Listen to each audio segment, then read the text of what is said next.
تاریخ نے لکھا کہ امام حسین علیہ السلام جب 2 محرم سے لے کے 9 محرم تک بار بار فوج یزید کو یہ بتا رہے تھے کہ میں وہ حسین ہوں جس کو اللہ کے رسول اپنے کندھوں پہ سوار کرتے تھے۔ میں تو تمہارے بلاوے پہ تمہاری اصلاح کے لیے یہاں آیا تھا۔ تم میں سے بہت سارے لوگوں کے خط میرے پاس موجود ہیں، اور وہ یزید اللہ کے دین کو جھوٹا کہتا ہے۔ کیسے ہو سکتا ہے کہ میں وارث رسول اس کی بیعت کر لوں؟ تو ایسی بیان نے یزید کی فوج میں بغاوت پیدا کر دی تھی۔ کچھ لوگ کہتے تھے کہ ہم نواسہ رسول کو قتل نہیں کریں گے، تو کچھ کہتے تھے کہ یزید کا حکم مانیں گے تو یزید ہماری جھولیاں سونے سے بھر دے گا۔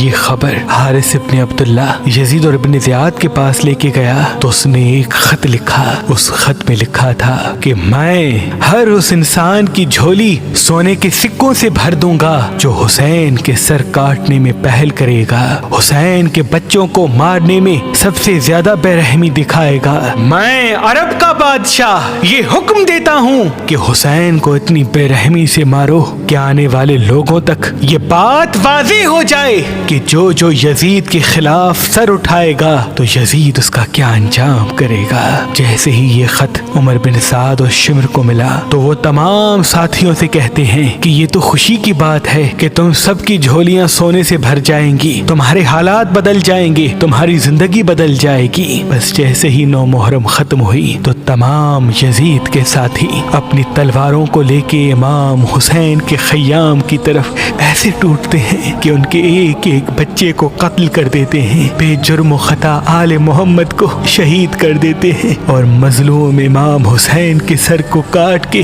ان کی لاش کو پامال کر دیتے ہیں۔ رسول اللہ کی بیٹیوں کے سروں سے چادروں کو چھین کے ان کو قیدی بنا کے جھوم جھوم کے شام کی طرف جاتے ہیں تاکہ یزید ان کی جھولیاں سونے سے بھر دے۔ لیکن قدم قدم پہ امام سجاد اور بی بی زینب کے خطبوں نے سوئے ہوئے لوگوں کے سوئے ہوئے ضمیر ایسے زندہ کیے کہ آج تک اس ظالم یزید پہ بچہ بچہ لعنت کرتا ہے۔ وہ یہ سمجھتا تھا کہ اس کے ڈر سے ہر کوئی اس کی تعظیم کرے گا، لیکن امام حسین نے اپنے خون سے اسلام زندہ کر کے قیامت تک یہ بتا دیا کہ مظلوم کبھی ہارتا نہیں اور ظالم کبھی جیتتا نہیں۔ اور